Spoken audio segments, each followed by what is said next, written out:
न पृष्ठाय भूतले श्रीमती भक्तिवेदांत स्वामिनीति नामिने वाञ्छकल्पतरुभ्यश्च कृपा सिन्धुभ्यः च पतितनाथ पावनेभ्यो वैष्णवेभ्यो नमो नमः वृंदाय तुलसी सॉरी नमो महावदन्याय कृष्णा प्रेम प्रदायते कृष्णाय कृष्ण चैतन्य नामने गौरातुषे नमः हे कृष्ण करुणा सिंधु दीनबंधु जगतपते गोपिशा गोपिका कांत राधा कांत नमस्तुते ताप्त कंचन गौरंगी राधे वृंदावनेश्वरी वृषभानुसुते देवी प्रणमामि हरिप्रिये जय श्री कृष्ण चैतन्य प्रभु नित्यानंदा श्री अद्वैत गदाधर श्रीवासादि श्री गौर भक्त वृंदा हरे कृष्ण कृष्ण कृष्ण हरे हरे हरे राम राम राम हरे हरे। सर्वप्रथम मैं अपने दीक्षा गुरु नित्य लीला प्रविष्टा श्री श्रीमद् भक्ति वेदांत नारायण गोस्वामी महाराज जी के अभय चरण कमलों में अनंत कोटि दंडवत प्रणाम ज्ञापन करता हूँ। उनकी अहेतु की कृपा की वांछा करता हूँ।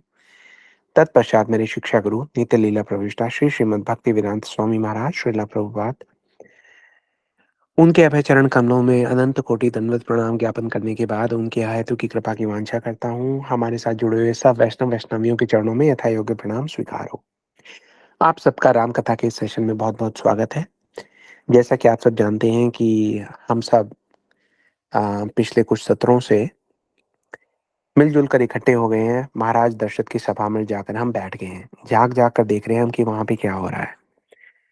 वशिष्ठ मुनि आए हैं। दशरथ महाराज ने उनसे प्रार्थना की है कि आप इनका नामकरण कीजिए बालकों का। वशिष्ठ मुनि जी रामकरण नामकरण कर रहे हैं। सबसे पहले उन्होंने भगवान राम जी का नामकरण किया। सब लोग बहुत प्रसन्न हो गए। उसके बाद उन्होंने भरत जी के नाम का उल्लेख किया। सबको बताया कि किस प्रकार से भरत जी जो है वो सबका भरण पोषण करते हैं, है ना। देखिए एक छोटी सी एक कथा याद आ गई। भरण पोषण का जो कार्य है भरत जी तो करते ही करते हैं, उसके साथ जो धरती मैया है वो भी करती है।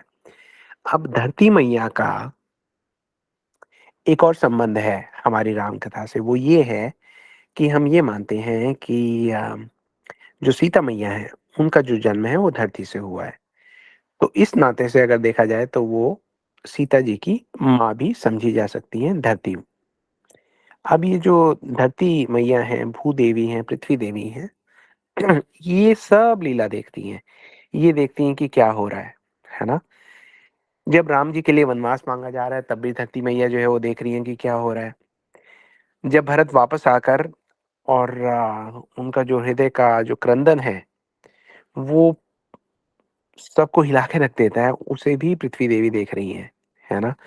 उनके साथ साथ भरत जी के दुख में ज्यादा दुखी जो शत्रुघ्न है उनका दुख भी देख रही हैं। अब जब भरत और शत्रुघ्न जाते हैं राम जी के पास ताकि वो राम जी को लिवा कर वापस ला सकें, तो वहां राम जी को देखते ही वो उनके चरणों में गिर जाते हैं, पहले भरत और उसके बाद शत्रुघ्न। अब हो क्या रहा है, जब भरत जी भगवान राम के चरणों में गिर गए तो उनको राम जी जो है उठा के गले लगा लेना चाह रहे हैं। उठाने का प्रयास कर रहे हैं तो उठ नहीं रहे हैं। कुछ समय बाद भरत जी भी सोचते हैं कि मैं उठना चाह रहा हूँ लेकिन मैं उठ नहीं पा रहा, क्या कारण है। उसका कारण ये है कि ये जो धरती माँ है, इन्होंने देखा कि ये जो मेरा पुत्र है ना भरत, इसका भगवान राम के प्रति जो अगाध प्रेम है वो सदियों सदियों तक, करोड़ों करोड़ों सतयुगों तक, चतुर्युगों तक, कल्पों तक लोगों को प्रेरणा देगा कि वो भगवान के प्रेम में अपने चित्त को सराबोर कर ले। और ये देखकर जिस प्रकार से एक माँ अपने बेटे को गले से लगा लेती है, उसी प्रकार से आज भूदेवी ने अपने पुत्र भरत को गले से लगा लिया। भरत उठना चाह रहे हैं लेकिन उठ नहीं पा रहे क्योंकि धरती ने पकड़ लिया है ना। उन्होंने बहुत अच्छे से, जैसे एक माँ अपने बच्चे को गले से लगाकर उनको स्नेह देती है, दुलार देती है और उसके बाद छोड़ती है, ऐसे ही जब उन्होंने छोड़ा तो फिर भरत जी उठ पाए और राम जी के गले लग पाए, है ना। ये है इनकी महानता, ये है इनके भरण पोषण की सीमा। आगे चलते हैं। कल हमने शत्रुघ्न जी की बात की। शत्रुघ्न जी तो देखिए जितने भी शत्रु हैं हमारी भक्ति के, सबका जो है संहार करते हैं। इस प्रकार से वशिष्ठ मुनि जो है उन्होंने भरत जी के लक्षण बताए, शत्रुघ्न जी के लक्षण बताए, और इन लक्षणों को सुनकर पूरी सभा जो है बहुत बहुत हर्षित हुई। अब सबकी दृष्टि इस बात पर टिकी है कि पहले उन्होंने राम जी का नामकरण संस्कार किया, फिर भरत जी का किया, शत्रुघ्न जी का कर दिया, सबसे बाद में लक्ष्मण जी पे आए हैं। क्या कारण है। अब जब वो लक्ष्मण जी पर आते हैं तो जी, 1 सेकंड दरवाज़ा बंद कर देते हैं। जब बारी आती है लक्ष्मण जी की, कि लक्ष्मण जी का नामकरण संस्कार होगा, तो अब वशिष्ठ जी जो हैं, वो बोलते-बोलते थोड़ा-सा रुक जाते हैं, सोचने लगते हैं। सोचने क्यों लगते हैं? ऐसा लगता है कि जैसे उन्होंने भरत जी का नामकरण किया, उनके लक्षण बताए, शत्रुघ्न जी का नामकरण किया, उनके लक्षण बताए। अब लक्ष्मण जी के लक्षण बताने के लिए वो सोचते-सोचते ऐसे खो गए जैसे कि गिनने लगे कि ये लक्षण बताऊँ, ये लक्षण बताऊँ, कौन-कौन, कौन-कौन से लक्षण बताऊँ लक्ष्मण जी के? और फिर उसके बाद बहुत प्रसन्न चित्त में आकर जो वशिष्ठ जी हैं वो ये कहते हैं कि लक्षण धाम राम प्रिया, सकल जगत आधार, गुरु वशिष्ठ ते ही राखा लक्ष्मण नाम उदार। है ना? वो ये कहते हैं कि मैं इनकी क्या लक्षण गिनवाऊँ? ये तो लक्षणों के धाम हैं। लक्षण धाम राम प्रिय, सकल जगत आधार, गुरु वशिष्ठ ते ही राखा लक्ष्मण नाम उदार। है ना जी? तो देखिए अब इस बात के बहुत सारे अर्थ निकलते हैं। इस बात को अगर हम समझने का थोड़ा-सा आज प्रयास करेंगे तो हम ये देखेंगे कि लक्ष्मण जी कौन है? लक्ष्मण जी वो हैं जिन्होंने जन्म लेते ही भगवान के चरणों में अपना प्रेम जो है वो समर्पित कर दिया था। तुलसीदास जी लिखते हैं, "बारहि ते निज हित पति जानी, लक्ष्मण राम चरण रति मानी।" जन्म होते ही, ठीक है? लक्ष्मण जी की प्रीति जो है वो राम जी के चरणों में लग गई। अब इस बात को यहाँ से थोड़ा-सा ध्यान दीजिएगा 5 मिनट का। लक्ष्मण जी की प्रीति लगी राम जी के चरणों में। लक्ष्मण जी क्या हैं? सब गुणों के धाम हैं, सब शुभ लक्षणों के धाम हैं। तो अब हर वो गुण, हर वो तत्व, हर वो तप, हर वो लीला, हर वो यज्ञ, हर वो जप, हर वो शुभ लक्षण जो राम जी के चरणों में प्रीति दे सकता है, लक्ष्मण जी उस गुण के, उस तत्व के, उस लीला के, उस तप के, उस जप के, यज्ञ के, उस लक्षण के धाम हैं। है ना? स्वयं इन सब शुभ लक्षणों के धाम हैं। इसका मतलब ये सारे जो तत्व हैं, ये जो चल के आते हैं, हमें भक्ति का दान देने के लिए चल के आते हैं, ये कहाँ से चल के आ रहे हैं? ये सब के सब लक्ष्मण जी से निकल कर आ रहे हैं। है ना? इस बात को थोड़ा-सा आप और बारीकी से समझने का प्रयास कीजिएगा। दूसरी बात, वशिष्ठ जी ने कहा लक्षण धाम राम प्रिय, ये राम जी के प्रिय हैं। अब तक जो उन्होंने कहा था, देखिए वैसे स्वाभाविक सी बात है कि जो सब भाई हैं, सब राम जी के प्रिय हैं। लेकिन फिर भी वशिष्ठ जी इतना सोच विचार के बाद रोक नहीं पाए और वो बोल ही गए कि राम प्रिय है। अब तक तो हमने सुना कि भाई भरत जी और शत्रुघ्न जी जो हैं, वो राम जी के प्रति बहुत प्रेम रखते हैं। लेकिन उनमें से किसी के प्रति, वैसे तो कहने की बात नहीं है, ऑब्वियस है, लेकिन फिर भी लक्ष्मण जी की जहाँ बात आई, उन्होंने कह ही दिया कि राम प्रिय है। इसका मतलब ये राम को प्रिय होंगे। राम तो सबको प्रिय होते ही होते हैं, लेकिन विशेषकर जो लक्ष्मण जी हैं वो राम को प्रिय होंगे। इतने प्रिय होंगे कि जन्म से लेकर जब तक भगवान यहाँ पर पूरी लीला करते रहे, हर लीला में उनके साथ केवल उनके एक ही परिकर थे। वो कौन? लक्ष्मण। है ना? अच्छा, एक और बात आती है। चलिए आपसे बात करते-करते एक और बात ध्यान आ गई। ये सब जो है ये सूक्ष्म-सूक्ष्म बातें हैं। ये अगर आप समझेंगे तो बहुत आपकी भक्ति को वर्धन मिलेगा इससे, क्योंकि ये बातें हर जगह सुनने को मिलेंगे नहीं। है ना? ये सारे गुण जो है बहुत सूक्ष्म-सूक्ष्म बातों से निकल के आते हैं। तो अभी हमने जैसे बात की उसी बात को अब हम आगे बढ़ाते हैं। हर वो गुण, हर तत्व, तप, लीला, जप, यज्ञ, लक्षण, हुँ, जो राम जी को प्रिय है, लक्ष्मण जी उन सब गुणों का, उन सब तत्वों का, तप का, लीला का, जप का, यज्ञ का, लक्षण के धाम है। दोनों चीजों में थोड़ा-थोड़ा वो फर्क आ गया। पहले हमने ये कहा था कि हर वो गुण जो राम जी के चरणों में प्रीति दे सकता है, इसका मतलब राम जी को आपका प्रिय बना सकता है। ठीक है? उसके साथ अब हमने कहा कि आप राम जी के प्रिय कैसे बन सकते हैं? जो-जो गुण आपको चाहिएगा, जो-जो आपको तत्व चाहिएगा, जो-जो आपको जप करने के बाद भगवान मिलेंगे, यज्ञ, लीला, लक्षण जो भी है, उन सब के धाम भी लक्ष्मण जी हैं। इसका मतलब राम जी को तो आपके प्रिय बना ही सकते हैं, आपको राम जी के प्रिय भी बना सकते हैं। है ना? तो ये जो वशिष्ठ जी ने कहा, इसके बहुत सारे अर्थ निकलते हैं। अब इसका मतलब हम एक बात ये समझे, 100 बात की एक बात कि जो लक्ष्मण जी हैं, उनका एक ही ध्येय है कि हम राम जी के प्रिय बन जाएँ और राम जी हम सबके प्रिय बन जाएँ। राम जी वैसे तो पहले से ही सबके प्रिय हैं, लेकिन फिर लक्ष्मण जी ऐसा क्या करते हैं कि राम जी हमारे प्रिय बन जाएँ? अब हम इस बात पर थोड़ा-सा लीलाओं में प्रवेश करते हैं। इस बात को हम उदाहरण के द्वारा जो है अच्छे प्रकार से समझेंगे कि लक्ष्मण जी किस प्रकार से, अभी हमने कहा कि लक्ष्मण जी हर लीला में थे। हर लीला में भगवान के प्राकट्य से लेके अप्राकट्य तक की जो भी लीला थी, लक्ष्मण जी हर एक जगह थे और हर लीला को लक्ष्मण जी ने डायरेक्टली या इनडायरेक्टली ऐसा मोड़ दिया कि राम जी जो हैं सबके प्रिय तो हैं ही और भी अधिक प्रिय बन जाएँ, है ना? कैसे? अम, उदाहरण से समझते हैं। गोस्वामी जी एक्चुअली तुलसीदास जी ये कहते हैं कि जो मर्यादा पुरुषोत्तम भगवान रामचंद्र जी हैं, उनकी जो कीर्ति की ध्वजा है, वो अगर चहों और लहलहा रही है तो उसका कारण क्या है? उसका कारण उस ध्वजा पर लगा हुआ वो दंड है, वो डंडा है जिसमें वो ध्वजा लगी हुई है, जिसने उस ध्वजा को ऊपर उठा रखा है और उसकी जो पताका है उसको लहलहा रही है। ये जो दंड है, ये कौन है? गोस्वामी तुलसीदास जी कहते हैं कि लक्ष्मण जी जो हैं, ये वो दंड है जिसके ऊपर राम जी की कीर्ति पताका जो है वो चहों ओर लहराती रहती है हमेशा। इसलिए जब-जब इस ध्वजा को ऊपर करना हो तो क्या होता है? लक्ष्मण जी आगे आ जाते हैं, है ना?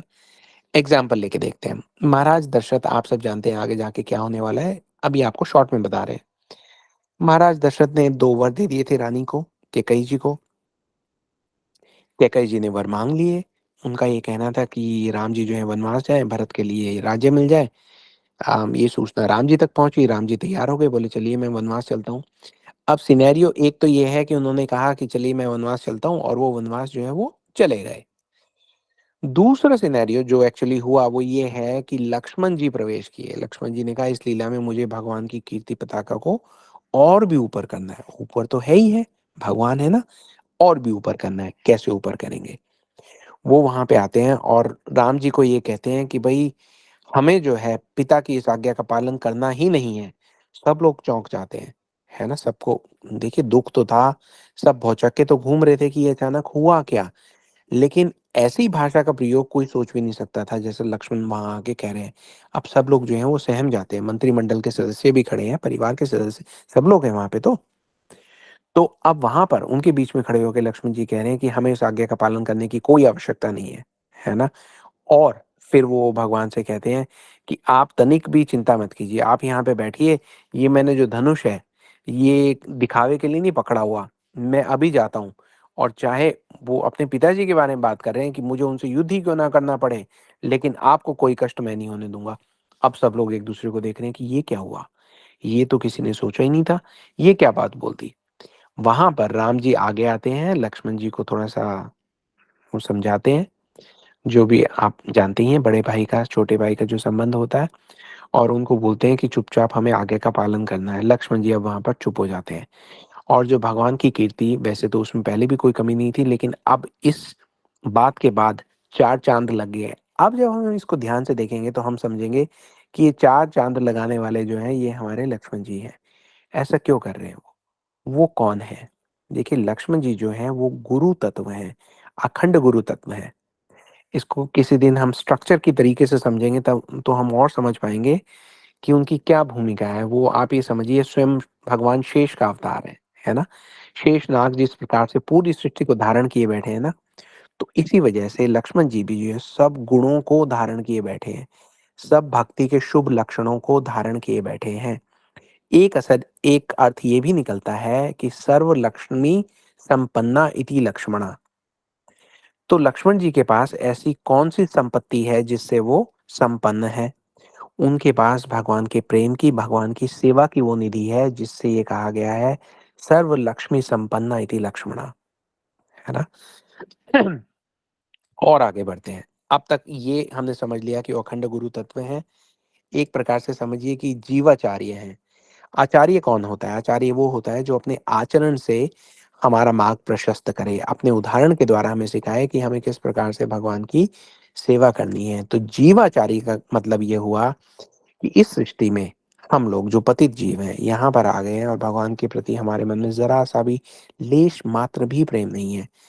अब इनको लक्ष्मण जी जो है अपने आचरण के द्वारा दिखा रहे हैं कि किस प्रकार सुख के दाम अगर कोई हैं तो वो भगवान प्रभु श्री राम के पद कमल ही हैं, उनके चरण कमल ही हैं, है ना?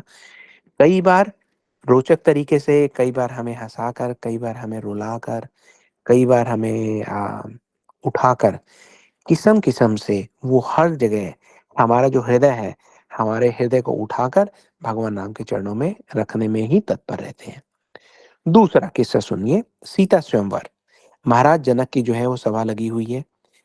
महाराज जनक ने स्वयंवर का आयोजन किया है और ये कहा है कि भई ये जो धनुष है पिनाक रखा हुआ है, आप इसको उठाइए, जो इसको उठाएगा वो सीता जी का वर बनेगा। अब क्या कारण है कि उस धनुष को उठाने की ही शर्त रखी है जनक जी ने?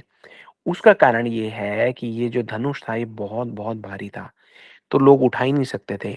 अलग-अलग जगह अलग-अलग इसके बारे में वर्णन मिलता है। एक जगह ऐसा भी लिखा मिलता है कि 5000 क्षत्रिय मिलकर उसको धनुष को पूरा उनकी जो शक्ति थी वो लगती थी, तो धनुष थोड़ा-सा सरकता था। फिर वो क्षत्रिय जो है थोड़ी देर विश्राम लेते थे, अपनी साँस भरते थे, फिर दोबारा उसको हिलाते थे।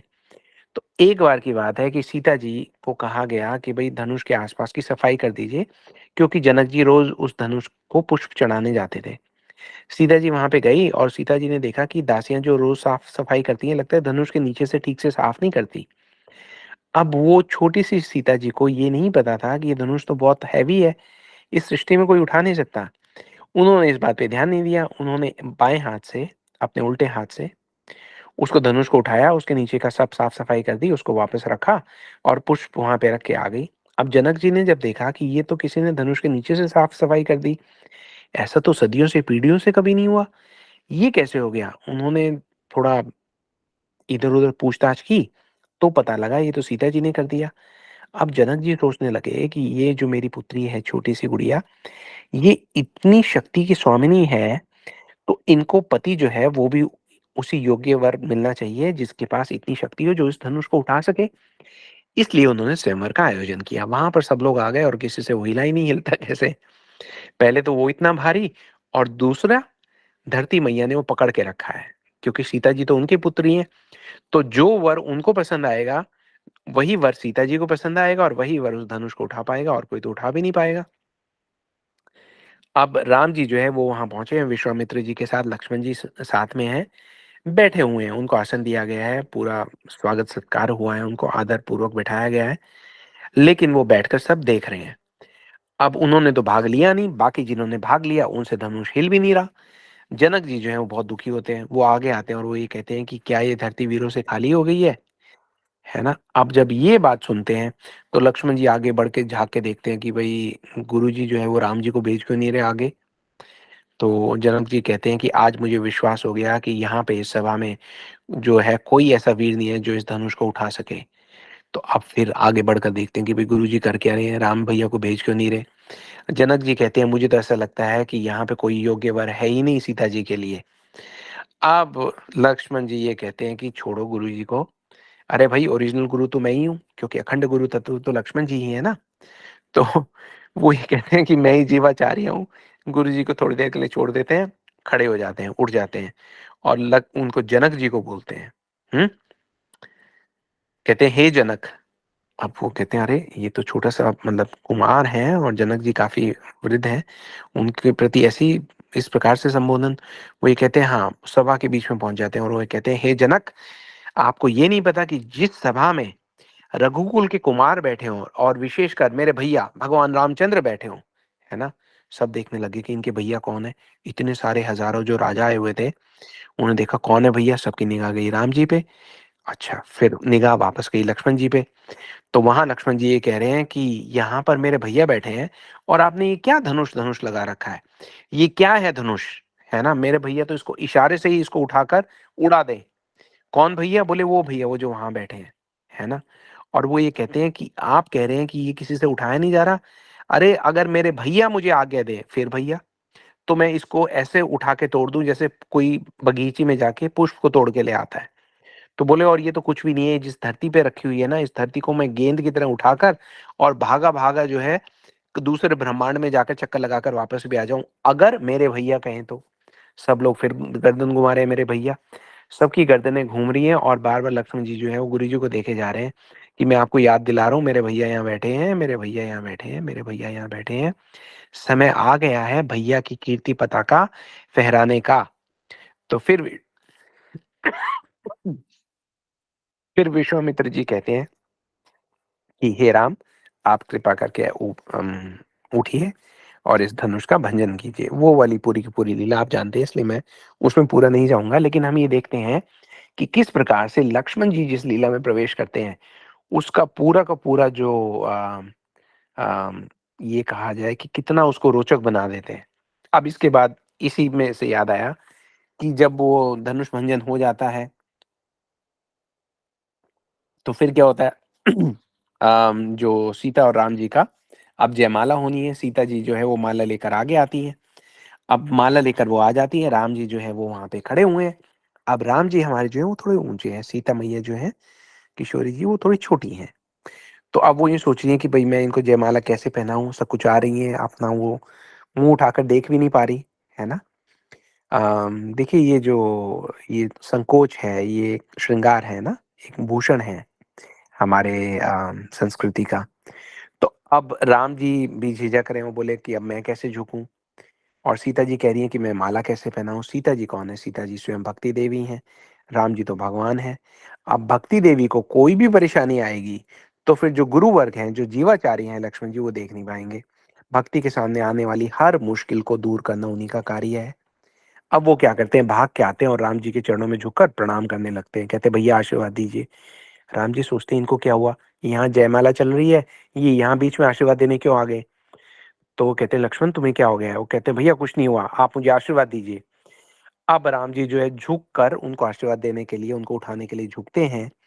तो जैसे ही राम जी झुकते हैं, किशोरी जी की जो सखियाँ हैं वो ताली बजाती हैं और जानकी जी को बोलती हैं कि पहना दो माला। तो सीता जी जो है वो माला प्रभु को पहना देती हैं। इस प्रकार से हम ये देखते हैं कि किस प्रकार से कोई भी मुश्किल आए, उसको किसी न किसी तरीके से उस वहाँ उसका हल जो है वो लक्ष्मण जी निकालते हैं। उसके बाद परशुराम जी आ जाते हैं। अब परशुराम जी आ जाते हैं तो परशुराम जी किस लिए आते हैं?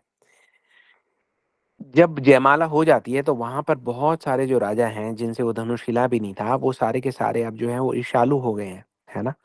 अब लक्ष्मण जी का दिल करता है कि इनको सबको मैं एक ही बारी में ठीक कर दूँ। पर वो कहते हैं कि चलो एक काम करते हैं, इनको दूसरे तरीके से फिट करते हैं। कैसे? वो समझ गए हैं क्योंकि राम जी ने इशारा कर दिया है कि आने वाले हैं। कौन आने वाले हैं? परशुराम जी आने वाले हैं। और थोड़ी देर में परशुराम आ भी जाते हैं, आके बहुत क्रोधित होते हैं, वो ये कहते हैं धनुष किसने तोड़ा? आगे आओ। तो अब राम जी जो हैं वो सोच रहे हैं कि किस प्रकार से एक आदर भाव के साथ ये बात उनको बताई जाए। लक्ष्मण जी कह रहे हैं कि अरे! भैया की जो कीर्ति पताका है उसको यहाँ पे फिर लहराने का मौका आ गया है। लक्ष्मण जी आगे फिर निकल आते हैं। अब तो सभा देख ही रही है कि भई जो भी हो रहा है लक्ष्मण जी ही कर रहे हैं। हालाँकि लीला जो है रामलीला चल रही है, लेकिन आप ध्यान से देखेंगे तो लक्ष्मण जी हर एक जगह हैं। तो लक्ष्मण जी कहते हैं कि अरे! आप बिना बात आपने पूरा का पूरा भवन सर पर उठा रखा है, क्या बात हो गई? तो परशुराम जी कहते हैं, "मूर्ख बालक, तू देख नहीं रहा कि मैं किस लिए क्रोधित हो रहा हूँ? ये यहाँ धनुष किसने तोड़ा है?" तो लक्ष्मण जी बोले, "अरे! अच्छा ये धनुष, कमाल है। धनुष तो टूटते ही रहते हैं। हम जब छोटे बच्चे थे तो खेल-खेल में हमने कितनी धनुइयाँ तोड़ दी। हमें तो कभी पिताजी ने या माताजी ने या गुरुजी ने कभी कहा नहीं कि अरे! ये किसने तोड़ी, क्या तोड़ी?" हैं? तो एक धनुष टूट गया, आप बिना बात इतना शोर मचा रहे हैं। आप इस बात को थोड़ा-सा व्यवस्थित हो जाइए। अब परशुराम जी और क्रोध में आ रहे हैं। लक्ष्मण जी सोच रहे हैं अच्छा इनको और क्रोध में आने दीजिए, इससे क्या होगा, मेरे जो प्रभु हैं मर्यादा पुरुषोत्तम राम, उनका शील प्रकाशित होगा। उनकी ससुराल पूरी खड़ी हुई देख रही है कि भई हमारे जो जमाई राजा हैं, है ना? वो वीर तो बहुत हैं, धनुष तो उन्होंने तोड़ दिया, उनका शील कैसा है? तो उनका शील प्रकट हो सके ना, उनका गुण प्रकट हो सके, किस प्रकार से वो कितने ब्राह्मणों का कितना आदर करते हैं, वो सारे गुण जो हैं वो प्रकाशित हो सके। इसके लिए लक्ष्मण जी आगे बोलते हैं परशुराम जी को, उनको कहते हैं, "अब मुझे एक बात समझ में आ गई, बचपन से मैं सुनता तो आया था।" परशुराम जी कहते, "क्या सुनते आए थे भई तुम?" वही कहते, "मैं सुनता आया था कि जब बुढ़ापा आ जाता है, तो व्यक्ति को संसार में, विशेषकर पुरानी चीज़ों में आसक्ति बहुत ज़्यादा हो जाती है। इसी आसक्ति के कारण आप ये पुराना टूटा-फूटा धनुष जो है, उसको लेके इतना शोर मचा रहे हो।" अब परशुराम जी के क्रोध की कोई सीमा ही नहीं। परशुराम जी को वहाँ क्रोध आ रहा है, वो लाल हो रहे हैं, उनके हाथ काँप रहे हैं, हाथ में फरसा है और सारे के सारे राजा जो हैं वो अब काँपना शुरू हो गए। वो भूल गए ईर्ष्या-विर्ष्या को तो गए भूल। उन्होंने कहा ये बालक जो है ये हमें फँसवाएगा, है ना? ऐसा क्यों किया? क्योंकि उसके बाद जब भगवान रामचंद्र जी आगे बढ़ते हैं और हाथ जोड़ के उनका क्रोध शांत करते हैं, ऐसा क्रोध शांत करते हैं जो किसी को लगा ही नहीं था कि शांत हो सकता है। सब हज़ारों लाखों जितने भी राजा वहाँ पे उस वक़्त थे उनको लगा अब इनका क्रोध आ गया है, पूरे क्षत्रिय समाज को एक बार फिर से सफाया करके ही शांत होंगे। लेकिन वो क्रोध भगवान के दर्शन पाते ही, उनकी मधुर वाणी सुनते ही एकदम से उतर जाता है। पूरी की पूरी आप ये समझिए कि जनकपुरी में ये बात फैल जाती है। वो ये कहते हैं कि ऐसे जमाई राजा मिले हैं हमें कि देखिए वीर हैं, तो उनकी कोई वीरता की कोई सीमा नहीं है और शील तो देखिए उनका कितना है और उनके चेहरे पर जो उनका उनकी जो मुस्कान है वो बड़े-बड़ों का हृदय जीत लेती है। क्रोध तो कहाँ चला जाता है पता ही नहीं लगता। ये सब जो भगवान की जय-जयकार हो रही है उसके पीछे कौन है? हमारे जीवाचार्य लक्ष्मण जी हैं, है ना? गुरु तत्व हैं। और बाद में भी हम देखते हैं कि युद्ध में भी ये जब मेघनाद का वध कर देते हैं, ये भी बड़ी रोचक कथा है क्योंकि रामायण जो जैसा हम बहुत बार बोल चुके हैं, आप लोग समझ ही गए होंगे अब तक, कल्प भेद के अनुसार अलग-अलग लीला थोड़े-थोड़े अलग-अलग डिटेल्स के साथ हुई है। तो एक बार क्या हुआ कि जब मेघनाद जी का वध कर दिया लक्ष्मण जी ने, तो मेघनाद की पत्नी को समाचार मिला कि उनके पति का वध हो गया है। वो युद्ध भूमि में वीर गति को प्राप्त हो गए हैं। अब उनको ये विश्वास ही नहीं हुआ। वो जा रही हैं सीधा रावण के महल में। रावण जो है वो बड़ा बहुत चिंतित अवस्था में वहाँ पे बैठा हुआ है, सब मंत्री बैठे हुए हैं। तो उनको आकर ये खबर दी गई है कि भई मेघनाद की पत्नी आपसे मिलना चाहती है। रावण बहुत संकोच में है। सब सभासद जो हैं वो सर झुकाए बैठे हैं। उनकी पत्नी वहाँ पे आती है और रावण से कहती है कि एक बात बताइए कि मैंने आपके भरोसे अपने पुत्र को अपने पति को भेजा था। आपके पुत्र को और अपने पति को मैंने आपके भरोसे भेजा था। क्योंकि मुझे पूर्ण विश्वास था कि मेरे जो पति हैं वो तो अजेय हैं। उनका तो कोई वध कर ही नहीं सकता। तो मुझे ये सभा इस प्रश्न का उत्तर दे कि मेरे पति का वध हुआ तो कैसे हुआ? पूरी सभा जो है मौन है। Pin drop silence. कोई नहीं बता पा रहा क्या है। रावण जो है कुछ समय के बाद खड़े होते हैं और वो ये कहते हैं कि देखो पुत्री, इस प्रश्न का जो उत्तर है ये हमारे पास भी नहीं है। इस प्रश्न का उत्तर अगर आपको चाहिए तो आप जो राम जी का शिविर है वहाँ चले जाइए और वहाँ जाके ये प्रश्न आप दोहराइए और आप इसका उत्तर लेकर आइए। तो अब मेघनाद की पत्नी जो है वो बहुत हैरान हो जाती है। वो ये कहती है ये आप क्या कह रहे हैं? मुझे शत्रु पक्ष में शत्रु शिविर में जाने का आप निर्देश दे रहे हैं? हैं? क्या मैं वहाँ सुरक्षित रहूँगी? तो वहाँ पे रावण उस बात पे कहते हैं कि उस बात से आप निश्चिंत रहिए। आप राम जी के पक्ष में जब जाएँगी तो वहाँ पर आप सुरक्षित हैं। चाहे वो शत्रु पक्ष ही क्यों ना हो। ये बात याद रखिएगा कि जहाँ पे राम है, जहाँ पे लक्ष्मण है, वो धर्म का पक्ष है। अब क्योंकि मेघनाथ जी की जो पत्नी है, उनसे तो रहा नहीं जा रहा, वो शत्रु शिविर में पहुँच जाती हैं। वहाँ पर राम जी बैठे हुए हैं, वहाँ पर उनको लेके जाया जाता है। राम जी हाथ जोड़कर कहते हैं कि देवी अपना परिचय दीजिए, उनका परिचय मिलता है। तो राम जी उनको बैठने का स्थान देते हैं, कहते हैं बताइए हम आपकी क्या सेवा करें, आप कैसे आए? तो ये कहती हैं कि मैं ये उससे मिलने आई हूँ जिसने मेरे पति को पराजित किया। मैं उससे मिलने आई हूँ जिसने मेरे पति को वीर गति के पार कराया। तो राम जी कहते हैं कि मैं समझता हूँ आपका क्रोध होगा। वो कहती है नहीं मैं क्रोध नहीं हूँ। मैं उनके दर्शन करना चाहती हूँ क्योंकि मेरे पति तो मर ही नहीं सकते थे। उनको मारने से पहले व्यक्ति को इतना तप करना पड़े कि वो 14 वर्ष तक ना उसने कुछ खाया हो, ना कुछ पिया हो, ना वो व्यक्ति सोया हो और विचार से भी किसी स्त्री का संग ना किया हो। बोले ऐसा व्यक्ति उनको मार सकता था और ऐसा व्यक्ति इस संसार में तो हो ही नहीं सकता। तो मैं देखना चाहता हूँ कि वो कौन है? अब राम जी ये सुनकर खड़े हो जाते हैं। वो ये कहते हैं, "अरे! लक्ष्मण ने 14 वर्षों तक ना कुछ खाया, ना पिया, ना सोया?" लक्ष्मण जी खड़े हैं सॉरी राम जी खड़े हैं। लक्ष्मण जी को देख रहे हैं। राम जी की आँखों में प्रेम से आँसू निकल आते हैं, उनकी आँखों में अश्रु हैं, है ना? हम सब भी अपने पाषाण हृदय को पिघलाकर, अश्रु बनाकर अपने चित्त का मार्जन करें। सोचें कि किस प्रकार लक्ष्मण जी और लक्ष्मण जी तो गुरु तत्व हैं, उनके द्वारा भेजे गए हमारे गुरु वर्ग, हमारी गुरु परंपरा किस प्रकार से हमें आसुरी प्रवृत्तियों से बचाने के लिए इस जगत में आकर भूखा रहती है, प्यासा रहती है, निद्रा का त्याग करती है। क्यों? ताकि हम राम जी का प्रिय बन सके। तो जी, हम सब मिलके यही कह सकते हैं कि लक्ष्मण लला की जय। क्या-क्या कहें, क्या ना कहें, समय कितनी मर्यादा है। बोलना शुरू करते हैं और समय खत्म हो जाता है। लेकिन देखिए, जो बात है वो ये है कि लक्ष्मण जी जो हैं, किसी दिन हम जैसा मैंने कहा कि स्ट्रक्चर वाइज़ हम समझेंगे कि शंकर्षण हैं, गुरु तत्व हैं, जीवाचार्य हैं, हमें किस प्रकार से आचरण करना है, भगवान की भक्ति किस प्रकार से करनी है, वो सिखाने बताने के लिए यहाँ पर आए हैं। उनकी जी, किस प्रकार से उनको महिमा मंडित किया जाए, हमारे पास तो शब्द नहीं, कोई योग्यता नहीं, किसी के पास भी नहीं है ना? चलिए ख़ैर, हम उनसे बहुत-बहुत प्रार्थना करते हैं कि किसी दिन वो इतनी शक्ति दें हमें कि हम उनकी जो महिमा है, उसका गान बखूबी कर सकें। अ, ये आज का सेशन हम यहीं ख़त्म करते हैं क्योंकि इसके आगे बढ़े तो हम बहुत बढ़ जाएँगे। कई सारी लीलाएँ जो हैं वो प्रवेश कर रही हैं, लेकिन अभी तो केवल नामकरण है, इसलिए हम उसको सीमित रख के आगे चलते हैं। आगे-आगे ये सब लीलाएँ आएँगी, इन सब लीलाओं के बारे में हम श्रवण करेंगे। हमें इतना तो पता लग गया कि महाराज दशरथ जी के भवन में जब हम लोग गए, वहाँ का जो उत्सव था, वो उत्सव जो है सदैव हमारे हृदय पर अंकित रहे। अब हम वहाँ से बाहर निकलते हैं और विचार करते हैं कि इस नामकरण संस्कार ने हमें भगवान से, भगवान के भक्तों से इतना गूढ़ परिचय करा दिया है। उस परिचय को हम सदैव अपने जीवन में रखें, अपने साथ रखें। जब हमें किसी भी प्रकार का कोई संकट आए जिसमें हमें ऐसा लगे कि हमारा भरण-पोषण नहीं हो रहा, तो हम इस दोहे का पाठ करें, जहाँ पर वशिष्ठ जी ने भरत जी का जो है नामकरण किया है।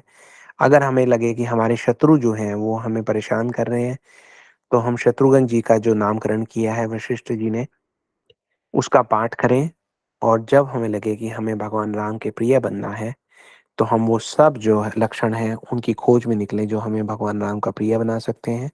और जैसा कि हमने ये कहा, जैसा कि वशिष्ठ जी ने स्वयं कहा, गोस्वामी तुलसीदास जी ने लिखा, "लच्छन धाम राम प्रिय सकल जगत आधार, गुरु वशिष्ठ ते राखा लक्ष्मण नाम उदार।"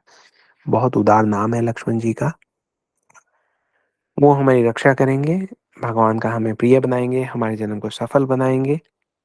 जी, इसी के साथ आज का ये सेशन हम यहाँ पे समाप्त करते हैं। आप सब लोगों का यहाँ आने के लिए, अपना कीमती समय देने के लिए बहुत-बहुत धन्यवाद, बहुत-बहुत साधुवाद। आप भूलिएगा नहीं कि कल का जो सत्र है वो विशेष सत्र है। कल हम आपसे प्रश्न पूछेंगे, है ना? देखिए रोज़ तो आप लोग हमसे प्रश्न पूछते रहते हैं, कल हमारी बारी है। कल हम प्रश्न पूछेंगे और आप लोग उत्तर दीजिएगा। सब लोग उत्तर कैसे देंगे, उसका बड़ा रोचक ढंग रहेगा। इसी में ही आप देखेंगे कि नीचे जाके ऑप्शंस हैं। आप लोगों ने जैसे-जैसे लॉगिन किया है इसको जॉइन करने के लिए बहुत आसान है। कल आपको बता दिया जाएगा कि कौन-सा बटन दबाकर आप उस जगह पर जा सकते हैं जहाँ से आप उत्तर अपना दे सकते हैं और फिर आप सोच सकते हैं कि आपने उत्तर ठीक दिया या गलत दिया। अगर आप परिवार के साथ बैठे हैं तो पूरे परिवार के साथ चर्चा कर सकते हैं कि कौन-सा उत्तर ठीक है। ये भी हो सकता है कि एक परिवार में किसी का उत्तर ठीक हो, किसी का गलत हो, लेकिन सही से भी और गलत से भी हम कुछ ना कुछ सीखेंगे, है ना? तो चलिए इस सेशन को क्लोज़ किया जाए unless someone wants to say something in that case please raise your hands. Nisha दीदी is the coordinator she will call upon you और जिसको बुलाया जाए वही केवल अपना माइक अनम्यूट करके बोलिए और हम आपसे फिर बात करेंगे। निशा दीदी please check if there is anyone. Hare Krishna. Hare Krishna, आप सभी को दंडवत प्रणाम। सबसे पहले पायल कथुरिया दीदी का हैंड रेज है। पायल दीदी, हरे कृष्णा। हरे कृष्णा प्रभु जी। हरे कृष्ण अ, दीदी, दंडवत प्रणाम। प्रभु दंडवत प्रणाम प्रभु जी। प्रभु जी, जो ये शिव धनुष था जो दशरथ जी के पास था, तो ये शिव धनुष उन्हें कैसे मिला था? जी, विश्वामित्र सॉरी परशुराम जी ने स्वयं दिया था। परशुराम जी ने स्वयं क्यों दिया? जनक जी को क्यों दिया? उनको पता था कि ये इनके स्वयंवर के लिए काम आएगा। उसकी कथा आगे आगे आएगी। जी, बड़ी रोचक कथाएँ आएँगी। अभी तो शुरू ही हुआ है, अभी तो नामकरण हुआ है। आप हाँ जी, देखते हाँ जी। जाइए, ये सब कथाएँ जो अच्छा, हैं, हाँ। ये प्रतीक्षा में है आपके सामने प्रकट होने को, हाँ है जी, ना? जनक जी को दिया था, मेरे मुंह से दशरथ जी निकल गया था। हाँ, हाँ। हाँ जी। नहीं, हम समझ गए। आप ठीक कह रहे हैं। जी। हाँ जी प्रभु जी, आपकी कथा सुन के तो ऐसे थे जैसे जन्म जन्म की तृप्तियां हैं वो धीरे धीरे शांत होती जा रही हैं। बहुत अच्छी कथा होती है। जी, ये आपकी दयालुता है कि आप हमारा उत्साह बढ़ाना चाह रही हैं, हमारी टीम का। हम सब मिलकर ये प्रयास करते हैं। जी, आप ऐसा कहते हैं तो हमें बहुत अच्छा लगता है। हमें लगता है कि आप लोग इससे लाभान्वित हो रहे हैं, वरना तो हम यही सोचते रहते हैं कि कोई कौन सुनता होगा, क्यों सुनता होगा? लेकिन फिर भी आप लोग आ जाते हैं अपना स्नेह प्रदर्शित करने के लिए, सुन लेते हैं हमें, उत्साह बढ़ाते हैं, हमें भी बहुत अच्छा लगता है। तो कृपा करके आप इसी प्रकार से अपना आशीर्वाद बनाए रखिए। जी, हम तो यही कह जैसे सकते हैं। बाकी अगर कोई बात आपको अच्छी लगी होगी, तो उसका कारण ये है कि आपकी जो भक्ति है, वो पोषित हो रही है। इस वजह से आपको अच्छी लगी है। ये तो कोई कारण हो ही नहीं सकता कि सब हम लोग कर रहे हैं, इसलिए आपको अच्छा लगा है।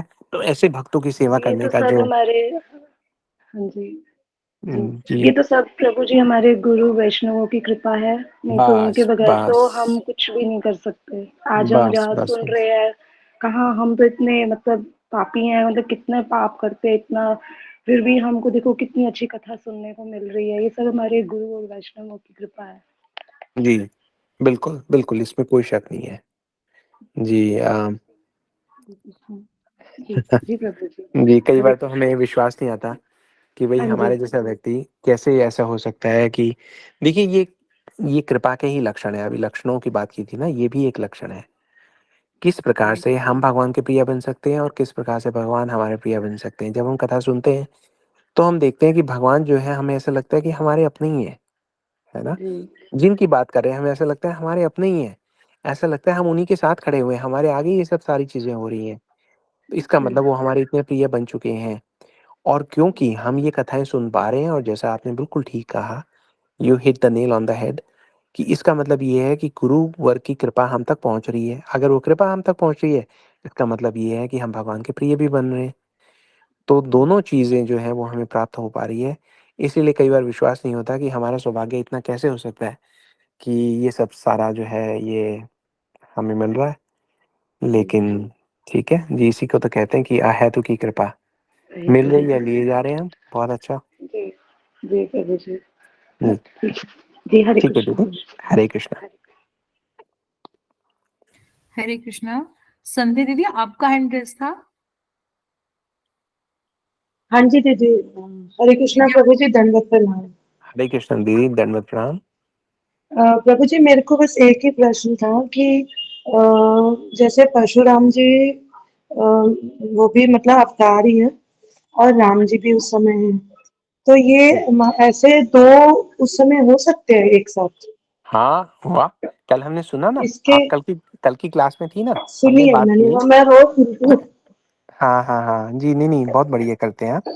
कल हम ये बात कर रहे थे कि भगवान जब आते हैं अपने अंशों समेत आ जाते हैं और उसके बाद भगवान ये कहते हैं कि कुछ रोल ऐसे प्ले करने हैं जिसके लिए मैं बाहर से कास्टिंग नहीं कर सकता। तो मुझे स्वयं ही जो है वो अरेंज करने पड़ेंगे, है ना? जी हाँ जी प्रभु तो जी। जी, इसलिए ऐसा होता है, हुआ ही है, आपके आगे ही है ना? हाँ मैं जी, समझ गया आप तो सबके इसमें कोई और भी कोई मतलब उदाहरण है क्या? इस मतलब जैसे परशुराम जी भी है, राम जी भी है, वैसे वैसे जी, तो तो लक्ष्मण जी और ये सब भी हाँ। वही है, उनके जी, जी, अंश ही जी। हैं। जी, तो जी। ये भी अच्छा, जी, देखिए ठीक ये है जितने दीदी। भी भगवान के अवतार हैं, देखा जाए तो एक्चुअली तो वो सब बलराम जी से निकले हैं, है ना? हाँ जी, वो फिर हाँ जी, कहानी पूरी नई पिक्चर शुरू हो जाएगी हाँ कि जी, जो भी निकले हैं, सब निकले तो बलराम जी से ही हैं, है ना? हाँ जी, हाँ जी, अम, तो जी, मुझे सोचना पड़ेगा कि ऐसा पहले भी हुआ है कि नहीं है और is it just one of instance? मैंने भी कभी नहीं सोचा, हाँ आपने पूछा है तो अब मैं थोड़ा-थोड़ा सोचने का प्रयास कर रहा हूँ। तो बहुत अच्छा हाँ प्रश्न जी। है। अच्छा चलिए यही सोचते-सोचते आज अ, जी बहुत अच्छा किया ठीक है आपने। दीदी, जी, इसमें सोचते हैं, ठीक बहुत है, रोचक प्रश्न है। ठीक है, जी, will see if we can ठीक है। Find any answer to that. ठीक है हाँ दीदी। जी, ठीक है जी, दीदी। हरे आपका कृष्ण धन्यवाद। दीदी, हरे कृष्णा। धन्यवाद, धन्यवाद प्रणाम। धन्यवाद। हरे कृष्णा। हरे कृष्णा। सुरिंदर प्रभु जी।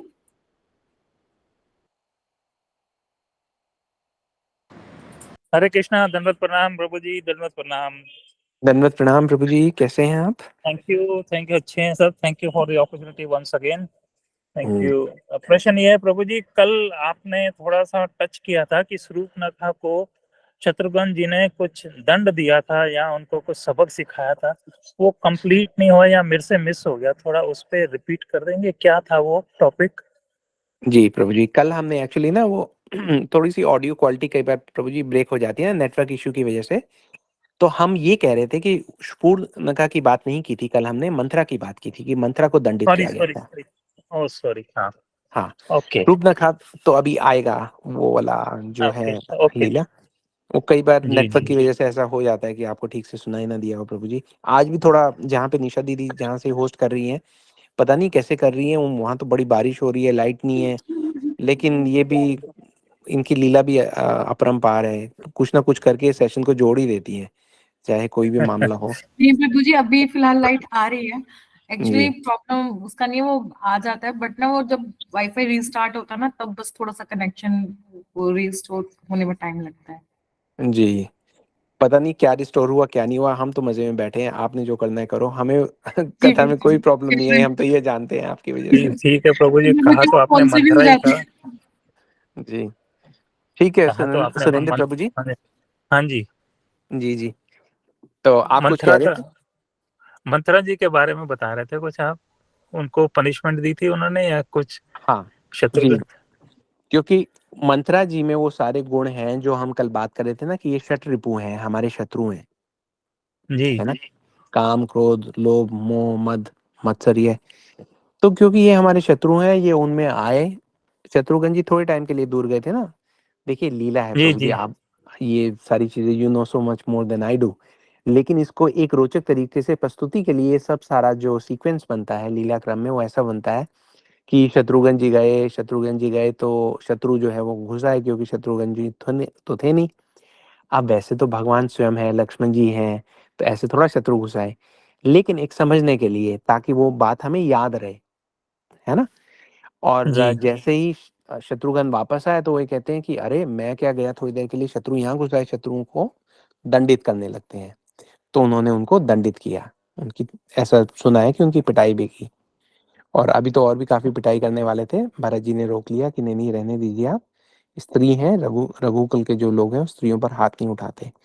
पर वो ये बोले कि नहीं मुझे इस बात की कोई परवाह नहीं है ना।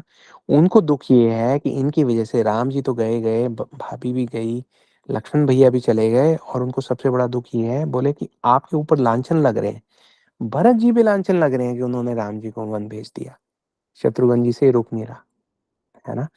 जब किसी जी भक्त के प्रति गलत लांछन लगते हैं ना प्रभु जी, तो फिर शत्रुघ्न जी को बहुत क्रोध आता है।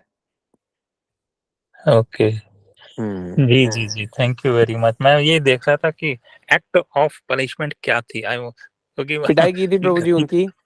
ऐसे भी कहते हैं कि वो लाठी भी लेके गए थे।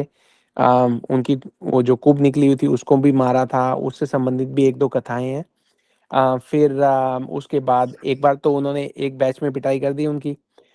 अब भरत जी क्या कर रहे हैं, भरत जी ये देख रहे हैं कि भाई हमें बहुत जल्दी जल्दी जो है सब करना है, वो कहते हैं मेरे पास समय नहीं है, सब मिनिस्टर्स को बुलाओ, सब सारे जो उनके अलग अलग काउंसिल लेवल्स पे जो हेड थे सबको वो कर रहे हैं, उनको मोटिवेट कर रहे हैं कि आप आइए पहले मीटिंग करेंगे, क्योंकि भरत जी के मन में क्या चल रहा है कि मैं पूरी अयोध्या को लेके जाऊंगा राम जी को लेने के लिए। तो उसके लिए जी उनको ये जो उनकी लोकल काउंसिल्स हैं उनके भी हेड्स को सबको बुलाया हुआ है कि भाई आप भी सब लोगों को जो है वो आप मोबिलाइज करो, किस प्रकार से जाएंगे, वाहन की क्या व्यवस्था होगी, कितने घोड़े हैं, कितने लोग पैदल जाएंगे, और सबसे नंबर मांगे उन्होंने कि भाई आपके यहाँ वृद्ध लोग कौन है जिनको रथ पे जाने की जरूरत है, या बैलगाड़ी में जाएंगे या कैसे जाएंगे, जो युवा लोग हैं वो कितने हैं, बच्चे जाएंगे कि नहीं जाएंगे, कौन कौन लोग वापस रुकेंगे, उनका पूरा उनको प्लान करना है, ताकि जो राम जी को लेने के लिए जाना चाह रहे हैं हम जल्दी से जल्दी जाएं। तो वो कैबिनेट जो उन्होंने बुलाई है पूरी पूरी, वो मीटिंग रूम की तरफ जा रहे हैं, और रास्ते में उनको दिख गई मंथरा। अब भरत जी तो आगे चले गए, शत्रुघ्न जी बोले भैया आप चलो मैं अभी आया। तो भरत जी आगे बढ़े तो पीछे मुड़ के देख रहे कि कहाँ जा रहे हैं, शत्रुघ्न जी वापस बोले कि इसकी दोबारा पिटाई कर दी जाए मंथरा की, इसको तो जब देखता हूँ क्रोध ही चढ़ता है। मंथरा की वो दोबारा पिटाई करने के लिए बढ़ते हैं, भरत जी भागे भागे आते हैं, बोले नहीं नहीं शत्रुघ्न भैया चलो मेरे साथ। वो कहते हैं कि नहीं मैं आपके आगे भी नहीं मानूंगा, बोले इसकी तो पिटाई मैं करूंगा ही करूंगा। उनको शत्रु दिखाई देते ना, शत्रुघ्न है। जी भरत जी कहते हैं, फिर भरत जी एक बहुत सुंदर बात कहते हैं, देखिए शत्रुघ्न जी भी वो पताका हैं जो जी की ध्वजा को ऊपर करते हैं। जी भरत जी एक बहुत बड़ी बात कहते हैं। वो क्या कहते हैं, वो ये कहते हैं कि भाई मुझे एक बात बताओ, आपके लिए मंथरा ज्यादा महत्वपूर्ण है या राम। अब शत्रुघ्न जी जो हैं वो चुप हो जाते हैं। बोले हम जा रहे हैं राम को घर वापस लाने के लिए, सब लोगों से हमें मिलना है, हमें योजना बनानी है कि राम भैया को वापस कैसे लाया जाए। हमारा जो समय है उस पे अधिकार अगर किसी का है तो राम जी का है, आप अपना समय जो है मंत्रा को क्यों दे रहे हो। फिर जी शत्रुघ्न उनके साथ चल पड़ते हैं। तो the lesson is in this life there are so many times when we run into all sorts of situations whereby we give our energy to all those nonsensical things। और यहाँ पर जी भरत जी जो है वो ये बता रहे हैं कि our energy is only meant for Bhagwan Ram. हमारे पास जो भी है वो भगवान की ओर लगाने के लिए है, इधर उधर की बातों में लगाने के लिए नहीं है। तो ये कहते हैं अगर हमें कभी क्रोध भी आता है तो क्रोध में भी हम जो अपनी एनर्जी लगा रहे हैं वो एनर्जी हमारी तो है ही नहीं, वो तो भगवान की दी हुई है, भगवान के लिए दी हुई है। तो इसलिए हम केवल वहीं पे फोकस करें। बहुत सुंदर सुंदर तत्व है ना प्रभु जी रामचरितमानस में तो। जी हम पहले भी बात कर चुके हैं कि हम तो जिस प्रकार से चल रहे हैं ना, अन्याय कर रहे हैं रामचरितमानस के साथ। इतने जी सारे जो जी तत्व हैं वो हमें देख रहे हैं कि ये देखो, ये कल के बच्चे हमें प्रणाम किए बगैर आगे आगे चले जा रहे हैं, है ना। मैं तो अपराध हो रहा है, पर रोज हाथ जोड़कर यही मतलब हम ये कह सकते हैं कि भाई गुरु जी की आज्ञा है, उनकी सिफारिश है कि हम आगे बढ़ें। अम, क्योंकि सब प्रकार के लोग हैं ना प्रभु जी हमारे परिवार में। जी कुछ जी लोगों जी को जी कथा सुनने में आनंद आता है, कुछ लोगों को तत्व सुनना जो है वो बहुत महत्वपूर्ण है। वो सोचते हैं कि आयु कम बची है, जीवन का कोई ठिकाना नहीं है, हमें तत्व चाहिए। कुछ लोगों को जी कथा चाहिए। हमारा प्रयास ये रहता है पूरी टीम का कि उसका एक बैलेंस बनाकर प्रस्तुत किया जाए ना। जी कई जी बार क्योंकि बिल्कुल। हम अलग अलग रामायण भी पढ़ते हैं जो बोनाफाइड हैं, उसमें से कोई ऐसी चीज मिले जो ज्यादा रोचक हो, ताकि लोगों को, बच्चे भी है ना हमारे साथ, छोटे छोटे बच्चे, इतने प्यारे बच्चे हैं, वो लोग भी जी ग्रुप का पार्ट है, उनके बारे में भी सोचना पड़ता है।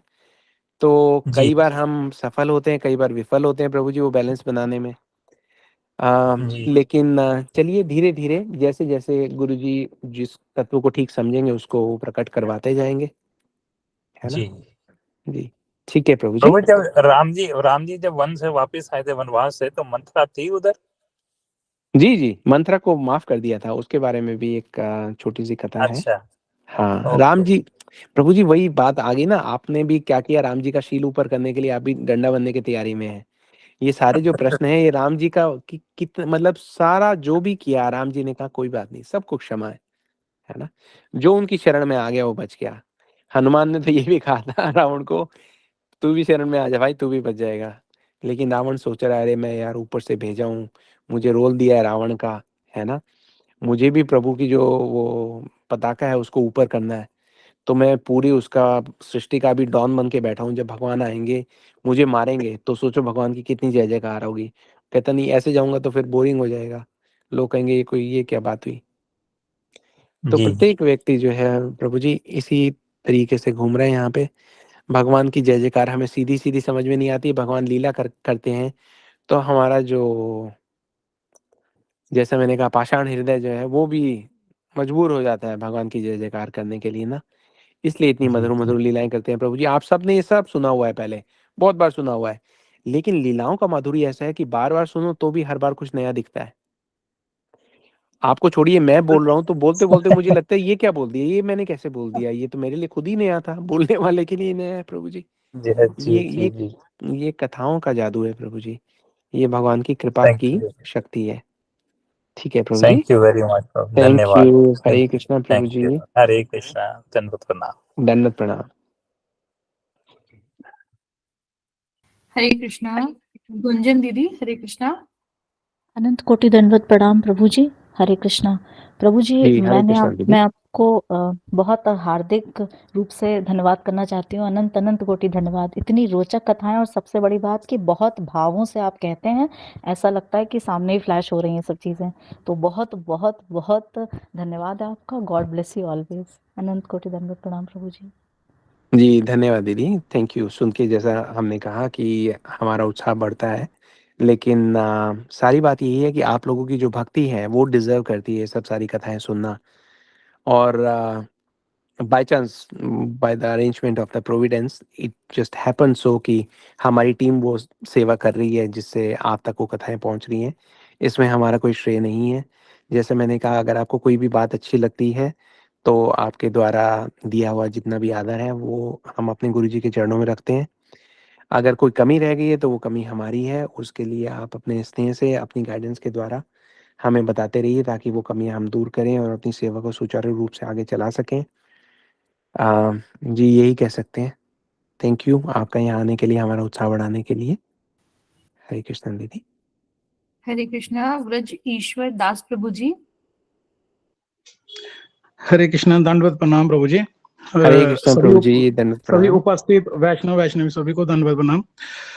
प्रभु जी, मैं सिर्फ इतना ही सबमिट करना चाहता था कि जैसे अभी संध्या दीदी पूछ रहे थे ना कि जैसे राम जी हैं, श्री राम हैं और परशुराम जी इकट्ठे आए हैं और कोई उदाहरण, तो उसमें ये मैं कहना चाहता था कि जब भगवान श्री कृष्ण जब आए थे तो उनके साथ उनके शक्त्यावेश अवतार जो हैं व्यास देव जी, वो भी उन्हीं के साथ आए थे।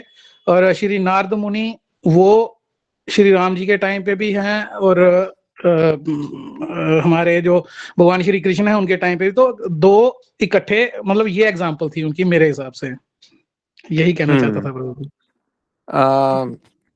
हाँ, कही जा सकती है प्रभु जी। वैसे तो देखिए, ये अवतार तो हमेशा रहेंगे ही रहेंगे। मुझे जी लगता है कि वो जिस प्रकार का शायद उनका क्वेश्चन था, अगर मैं ठीक समझाऊं, आप अपनी जगह बिल्कुल ठीक कह रहे हैं प्रभु जी। मैं दूसरे एंगल से सोच रहा था, मैं इस एंगल से सोच रहा था कि भाई आए हैं और उन्हीं के आमने सामने खड़े हो गए हैं, हाँ जी प्रभु जी, यही मेरा था। हाँ जी। मतलब उनको एक किस्म से चैलेंज कर रहे हैं, डिफाई कर रहे हैं। तो ये जो ठीक ठीक। रोचक कथा है, ये थोड़ी सी, आपका उत्तर बिल्कुल ठीक है प्रभु जी। और आपने जो किया, क्योंकि काफी लोग हो सकता है उस प्रश्न को उस प्रकार से समझे हो कि आपका उत्तर उनको बिल्कुल जो है वो बहुत आवश्यक हो। क्योंकि व्यास देव जी भी तो भगवान श्री कृष्ण के आमने सामने थे हाँ ना। हाँ, तभी जी जी, तभी बिल्कुल तभी बिल्कुल मैंने ये बिल्कुल सोचा, प्रभु तो इसलिए मैंने जी, बिल्कुल ऐड ऑन ठीक, कर दिया प्रभु जी।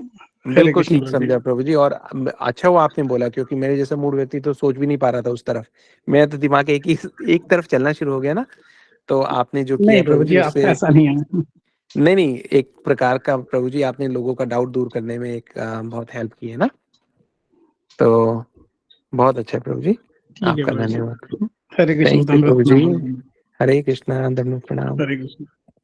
हरे कृष्णा। निशु दीदी। हरे कृष्णा दीदी, दंडवत प्रणाम। हरे कृष्णा प्रभु जी, दंडवत प्रणाम। दंडवत प्रणाम दीदी। हरे कृष्णा। प्रभु जी, मेरा ये है कि जैसे आपने प्रभु श्री राम की जन्म कथा बताई और उनका नामकरण संस्कार बताया सभी चारों भाइयों का, बहुत अच्छा लगा। इससे विस्तृत रूप से आपने बताया है, तो इतना तो हमने कभी सुना भी नहीं था और कभी जाना भी नहीं था। बहुत ही अच्छा लगा, एकदम से मतलब आनंद ही आ गया। लग रहा था कि वाकई में उनके जो नाम है उन्हीं के अनुरूप है, गुणों के अनुरूप ही है। ठाकुर जी ऐसे ही आते हैं, अपने पार्षदों के साथ ही आते हैं। तो अभी ये मेरा बेटा भी सुन रहा था, 4 दिन हो गए हैं ये प्रभु के नामकरण संस्कार सुन रहा था सब कुछ। तो अब ओह, इसका आ रहा है बहुत अच्छा कि ये बोल रहा है कि मम्मी मेरे नाम का मीनिंग भी पूछो आप प्रभु जी से, और उसका नाम प्रभु जी अंशुमन है। जी। तो जी, लग नाम रहा आपने रखा है तो नाम का मीनिंग भी आप ही बताएंगे। है प्रभु जी, मुझे तो जी पता भी नहीं था। ये रखने वाले तो होते हैं प्रभु जी, ये मैंने नहीं रखा है। ये सॉरी, एक्चुअली नाम नाम क्या है बेटे का? प्रभु जी अंशुमन। ओ, अंशुमन। अंशुमन तो राम जी के उसमें उनका महाराज अंशुमन हुए हैं। ये तो हाँ, राम रघुवंश से बिलोंग करता है आपका बेटा तो। अरे बाप रे, रघुवंशी हमारे घर पहुंच गए हैं वो जी, फिर तो तो होना चाहिए है। कमाल है आप। हाँ, कोई साधारण बात नहीं है ये। अंशुमन जी महाराज तो आप ये समझिए कि जब गंगा जी को यहाँ पे लाना था तो उनका बहुत रोल रहा था उसमें। हालांकि लाए भगीरथ जी थे, लेकिन ये सब सारे जो मिलके इनका, हाँ जी, है ना।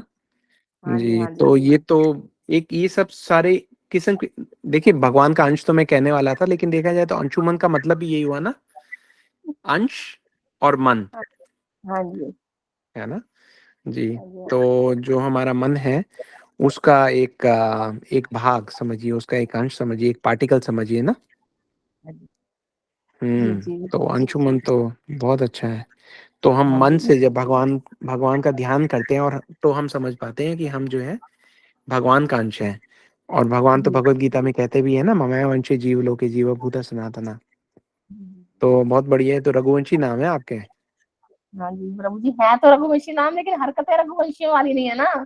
हरकत वो तो तो अलग वो तो इन्होंने अपनी लीला एडजस्ट कर ली है ना, क्योंकि कलयुग में आए हुए हैं, तो किसी को शक ना है। हो कि रघुवंशी जो है ये आ गए हैं, इसलिए बाल लीला कर रहे हैं। जी, ये बात तो है, सही बात बता रहे हो आप प्रभु जी। जी। क्या कितनी एज है बेटे की? प्रभु जी ये 11 साल, हाँ जी 11 साल का है, 6th में है। और जब आप वो क्लास स्टार्ट करोगे ना, वो बच्चों वाली, जी, उसमें अन्य और अंशुमन दोनों ही पार्टिसिपेट करेंगे। बहुत अच्छा, बहुत अच्छा। तो उससे याद आया कि जितने भी लोग हैं वो सारे अपने अपने जो नाम है वो दे दीजिए निशा दीदी को, जिन बच्चों ने पार्टिसिपेट करना है उनके पेरेंट्स से ये रिक्वेस्ट है कि वो दे दें। और मैंने अंशुमन जी से आप 1 मिनट बात करा दीजिए हमारी। प्रभु जी आगे बेटा, लो करो बात, बोलो बोलो। हेलो, हरे कृष्ण प्रभु जी। हरे कृष्णा अंशुमन जी, क्या हाल है आपके? सर ठीक है, आप कैसे हो? बस बहुत अच्छे बेटा। आपका नाम जो है वो आपको पता है ना कि ये तो रघुवंशी नाम है। अच्छा। हाँ जी। अंशुमान जी। तो और आप बताइए, आपको कथा अच्छी लगती है? हाँ जी। Very good. हम आपको एक ड्यूटी दें, आप वो ड्यूटी करोगे? जी प्रभु जी। अच्छा, आपने एक काम करना है, आपने अपने दोस्तों में देखना है कि कौन आपका जो है क्लोज फ्रेंड है, कौन आपका पक्का दोस्त है। उसको धीरे धीरे आपने एकादशी का व्रत रखने के लिए एनकरेज करना है, ठीक है? यस, ओके प्रभु जी। हाँ, उसको बोलो कि भाई जिस दिन एकादशी होगी ना, हम दोनों दोस्त हैं, दोनों मिलके व्रत रखेंगे। ओके प्रभु जी। ठीक है, ओके। फिर आप मुझे बताना, अभी आने वाला है नेक्स्ट वीक एकादशी। ओके प्रभु जी। ओके प्रभु जी। हरि बोल, हरे कृष्णा। हरि बोल, हरे कृष्ण। टेंशन में आ गए हैं ना। जी हरे कृष्णा प्रभु जी, दंडवत अच्छा प्रणाम। दीदी, हरे कृष्णा, धन्यवाद, प्रणाम।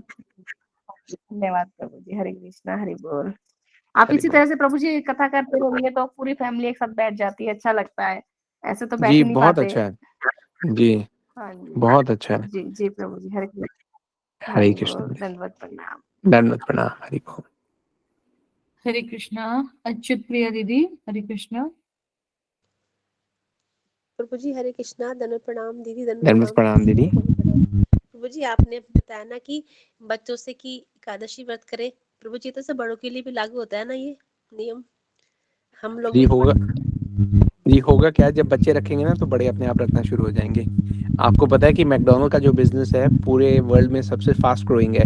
उसका कारण क्या है? वो जब बच्चे आते हैं ना उनके यहाँ, तो बच्चों को छोटे छोटे प्लास्टिक के खिलौने दे देते हैं। अब बच्चे जो हैं वो जब भी जाएंगे बोलेंगे हमें तो मैकडोनल्ड्स जाना है, हालांकि है तो वो कसाई खाना और तो कुछ नहीं है। लेकिन एक मार्केटिंग के एक लेसन सीखने की वजह से बच्चे जहाँ पे जाते हैं वो सब बड़ों को लेके वहीं पे चले जाते हैं, और उनकी जो सेल है वो बढ़ जाती है। तो जैसे जैसे बच्चे हमारे भक्ति में प्रवेश करेंगे ना, तो वो बड़ों को अपने आप लेके आएंगे। हरे कृष्णा, धन्यवाद प्रणाम। हरे कृष्ण जी, धन्यवाद, प्रणाम। हरे कृष्ण प्रभु जी। अब जी, किसी का रेज नहीं है, तो हम मीटिंग ओवर कर सकते हैं। बाकी सबको कल वैसे भी प्रिपरेशन करनी थोड़ी थोड़ी। एक जी, एंटरटेनमेंट क्विज होगा, मस्ती मस्ती वाला, बहुत फन सुंदर।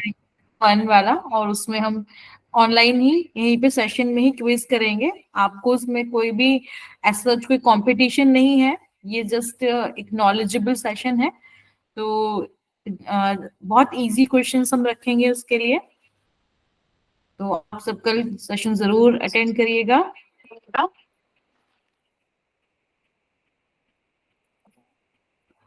जी जी प्रभु ठीक है जी। दीदी, कल आप इनको ना एक मैसेज भी डाल देंगे हम ये बताने के लिए कि भाई किस प्रकार से इनको सारे क्वेश्चंस जो हैं उनको अटेम्प्ट करना है, ताकि एंड जी टाइम पे किसी को कोई दिक्कत ना आए।